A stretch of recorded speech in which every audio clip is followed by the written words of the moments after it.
Hey everybody, so I thought I'd give you all an update on this 2001 Ford F250 Powerstroke. Hasn't been in too much videos longer because, long story short, this thing had to go to the shop and get its transmission rebuilt. You just saw my last video of having trans problems with this thing. Turns out, yes, it did have transmission problems. If you look way under here, you can see it's brand new, or I shouldn't say brand new, this is its numbers matching tranny, but it's completely rebuilt. 4R100 4-speed automatic, still has its original oil pan right there, which we actually ran out of money, so we couldn't do the deep dish PPE oil pan, but anyway, it's good enough. It's performing really great. I would like to point out one thing. This truck has been to the shop 3 times. The first time it went to the shop is because they thought it was the map sensor, or manifold absolute pressure sensor, that was causing the shift points, because I've actually read on some of the forums where people own these older Powerstrokes, especially the old body style ones. They had trouble with the map sensor causing erratic signals to go to the PCM, and that was probably what's messing up the shift points. But turns out just putting on this new map sensor just fixed the unnecessary overboost codes that we were getting with this thing. I really wanted to get a boost fooler for this thing, but I think I might as well wait until I get the turbo built up. Plan on putting a wicked wheel into this one day to stop some compressor surge that it tends to get a few times when pulling a load up hills. It's still got that Banks big head wastegate actuator. It's performing really great on this truck. I gotta tell you something.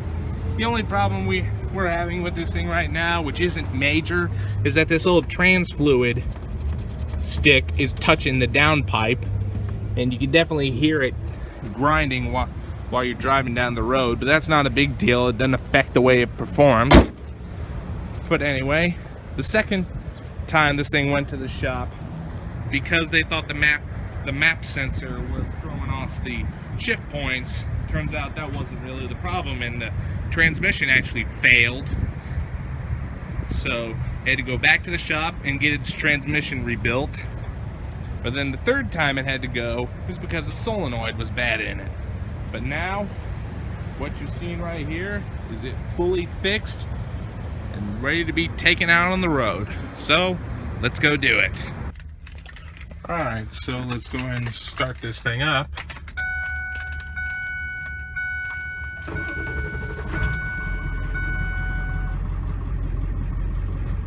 And you just gotta love the roar of these 7.3s.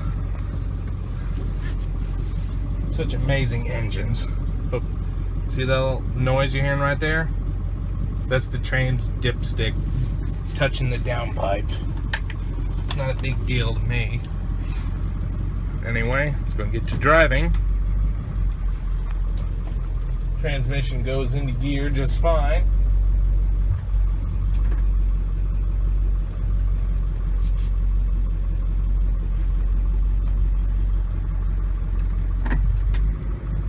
Goes into drive.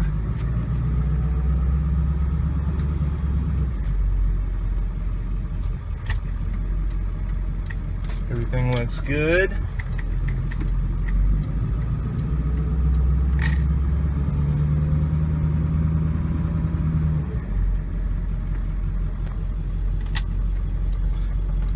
Alright, now on the drive home, I'm not going to be able to probably go through all the gears.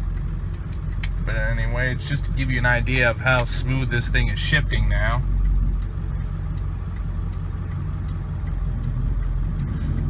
Traffic will ever let me go.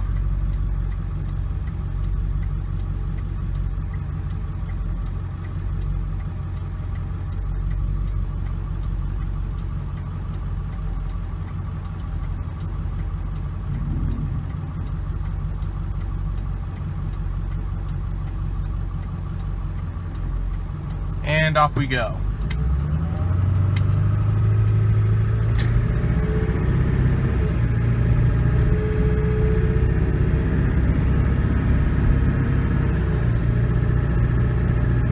I didn't even feel those shifts.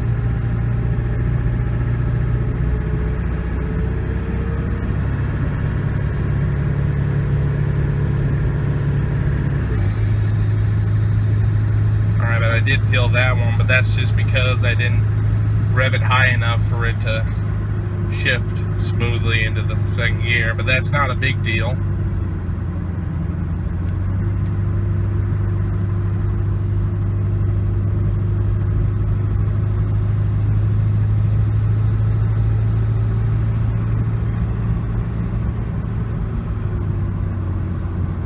Alright, this thing seemed behaving pretty well.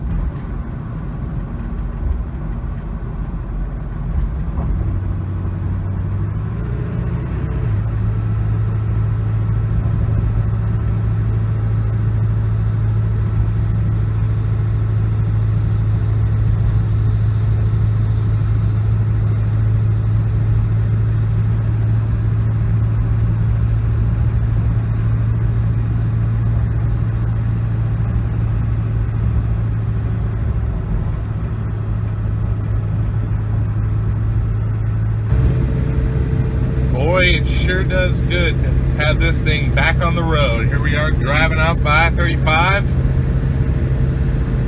One thing I find very nice about being up this high is we're almost like eye level with this truck. And he's wondering why we're sitting up this high. But anyway, sure does feel good to have brand new transmission, or I say brand new, but I new to it transmission back on the road. Well, that noise right there was just an ambulance that sped by. But anyway, new to it transmission, performing great.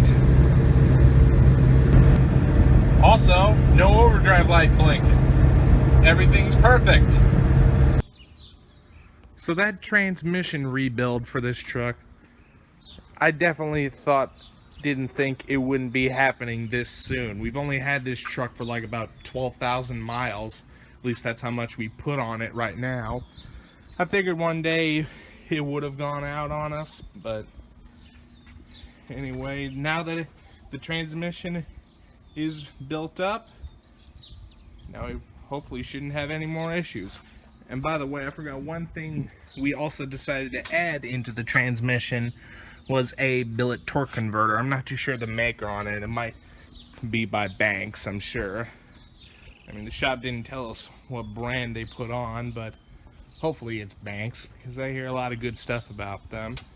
But anyway, other updates we plan on doing for this truck are, we're thinking about getting a larger transmission cooler in order to prolong the life of this new transmission. You can kind of see back there, up front right there is the AC condenser, but right behind there is the original transmission cooler. We're thinking about one day swapping it out to a 6.0 transmission cooler, just to try and make sure this thing runs a lot cooler than it does now.